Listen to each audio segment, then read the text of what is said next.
fallen out for Katie Davenport. Well, for her romance that is. Celeb scribes in Aimee Agresti's whip-smart upcoming novel Campaign Widows, Katie loses her fiancé to, gasp, politics. When he hits the road for an upcoming presidential election, she's left alone to navigate their new home in their new city, Washington, D.C. But before she can shout Iowa caucus, Katie lands herself in the middle of an influential yet bizarre group, the fellow campaign widows. Yes, their husbands seemingly go MIA during election season. Author Aimee Agresti Abby Greenawald. Craziest moments from the 2016 presidential race. Though an odd match of people, there's a mommy blogger and, of course, a first lady hopeful. Katie is welcomed with open arms and instantly swept away on a wild ride. Celebrities' political affiliations. Former Us Weekly scribe Agresti, thanks to her own husband, she's experienced the roller coaster of being a campaign widow firsthand, makes today's eye-rolling politics a page-turning adventure.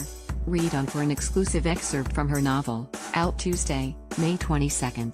Campaign season kicks off as rumor mill churns. Is Grammy winner Hayes mulling presidential bid? By Sky Vasquez, staff writer. The Iowa caucus, the official start to the presidential campaign season, is just days away with no fewer than 24 candidates already in the race.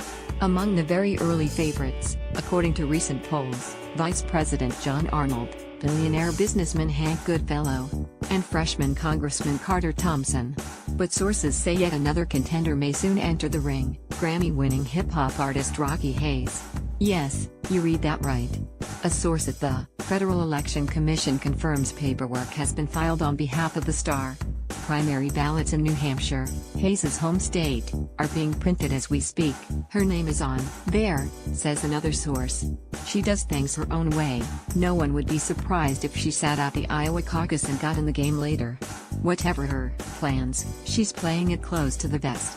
Hayes, a United Nations High Commissioner for Refugees, who has penned articles for Foreign Policy magazine, has yet to publicly declare her candidacy. Reps for Hayes did not return calls.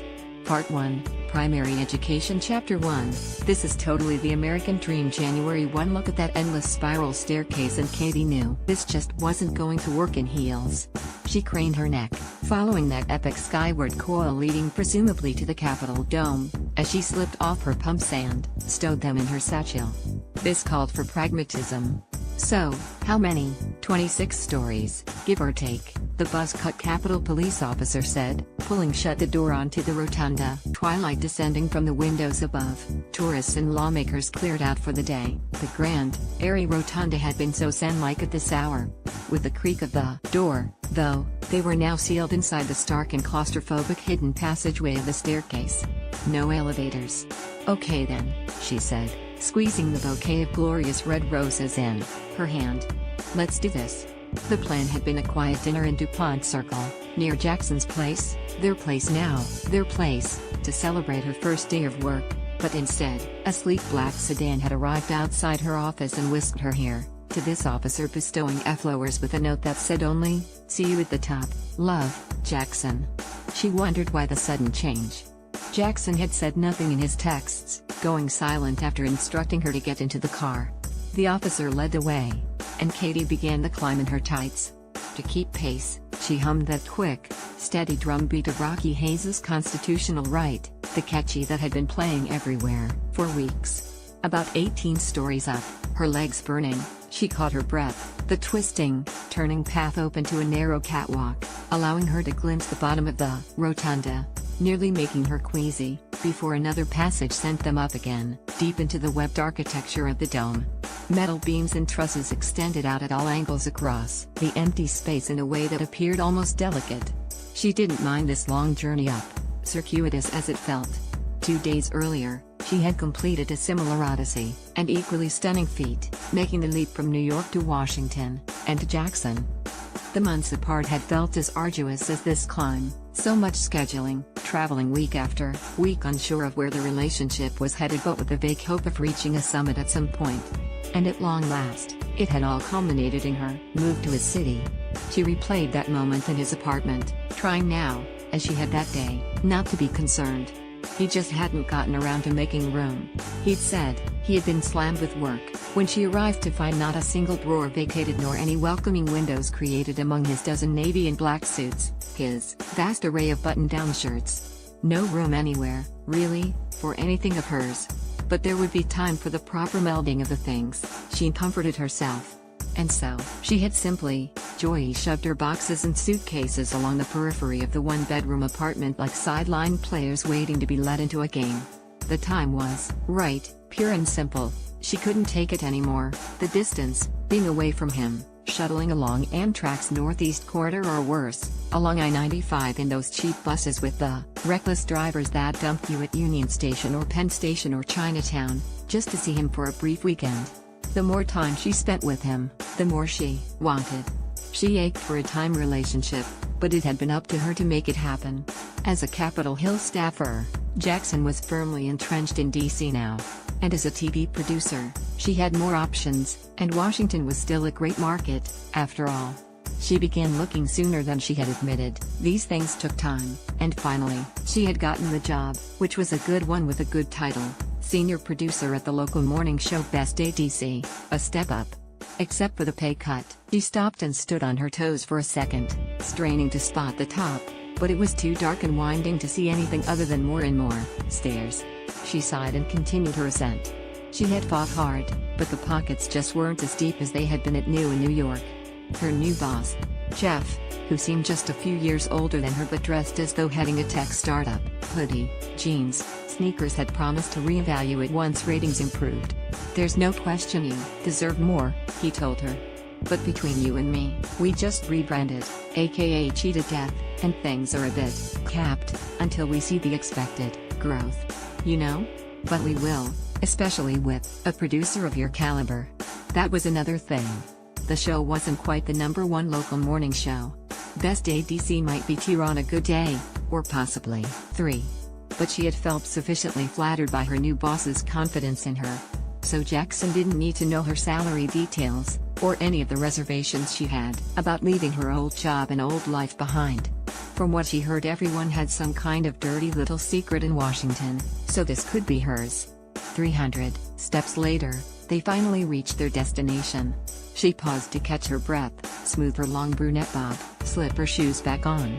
When the officer pushed open the door to the viewing deck, the aggressive January wind roaring at them, she found Jackson across the way, leaning over the railing. At the S of their arrival, he spun around, cleared his throat. "Hi. Hey," he said, rattled, like he'd been caught shoplifting. That was fast. He ran his fingers through his short blonde hair, then smiled that smile, the one she had fallen in love with. The one that got her every time. Even after 3 years together, Jackson Winfield still reminded her of that universally beautiful male model, whose photo accompanied stories in glossy women's magazines advising how to get that guy. This is, wow. She took a step forward and scanned the backdrop, all of Washington Winkle, below. "That's the idea," Jackson said. "Okay, so, Katie." He tested the words as though rehearsing and hopped up and down like he was gearing up for something. "You okay?" she asked, gently. He seemed unusually nervous, jittery even. "Yes, better than okay." He nodded, definitive, ready, and smiled that gleaming smile again. "Okay, so," he started, then stopped again. "Oh, hang on." He dug his phone from his suit breast pocket and handed it to the cop, who began filming. Finally Jackson reached for her, setting the flowers on the ground, and taking her hands in his warm palms. He looked deep into her eyes in an important, vital way, not just a "should we go to L'Oreal Plaza or Kramer Books for dinner?"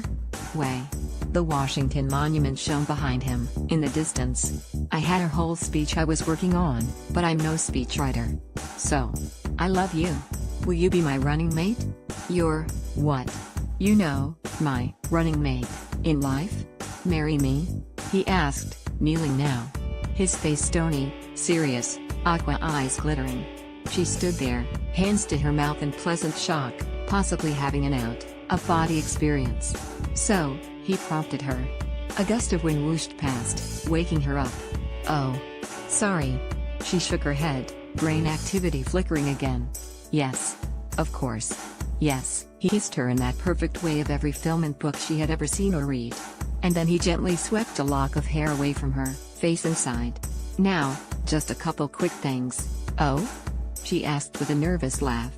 No big deal, just, if anyone asks, we're supposed to say Carter was here with us, he explained. It's, more or less, well, illegal to be up here without a member of Congress, but then what could be more fitting for us? She interrupted, smiling as she recalled the last time they were up on a roof overlooking the city. Breaking the rules is kind of our thing now. When she had been offered the job, they had celebrated by crashing a party at the Hay Adams Hotel, sneaking onto the terrace to gaze at the White House and breathe in the night air of the city they would take on together. Rule-breaking, for better or worse. He grinned. That's why I love you. So anyway, Carter would have been here, but he is in Iowa. Obviously. She smiled, then thought about it. Oh. Yeah, and so I'm flying out tomorrow, just a few days, you know how it goes. I'm sorry? You know I'd rather be here celebrating with you. Come on, you know you're thinking this is totally the American dream, she teased. Being indispensable. Staffing your boss, who happens to be a presidential candidate, on his first big campaign trip. For a flash it seemed like he might object, brows furrowing, but then he dropped the facade. I know. Congratulations, she said and meant it, shaking his arm, the proverbial pieces all falling into place for them both, and so swiftly. It's something to celebrate, another thing to celebrate. He kissed her. Thank you. I'm glad you feel that way, he exhaled. Because there's one last thing that's not the greatest, but it'll be okay. He paused for too long. You're kind of worrying me now. I don't have your ring, he blurted. He sheepishly glanced toward the legend back at her. Actually, it fell down there, somewhere. Wait, it what? She ran to the ledge, peering over as though she would be able to spot a lost diamond nearly 30 stories down. Instead, a postcard-perfect panorama of Washington winked back at her. Copyright 2018 Aimee Agresti. With permission from Great In-House. Sign up now for the US Weekly newsletter to get breaking celebrity news, hot pics and mortared straight to your inbox. Want stories like these straight to your phone? Download the US Weekly iPhone app.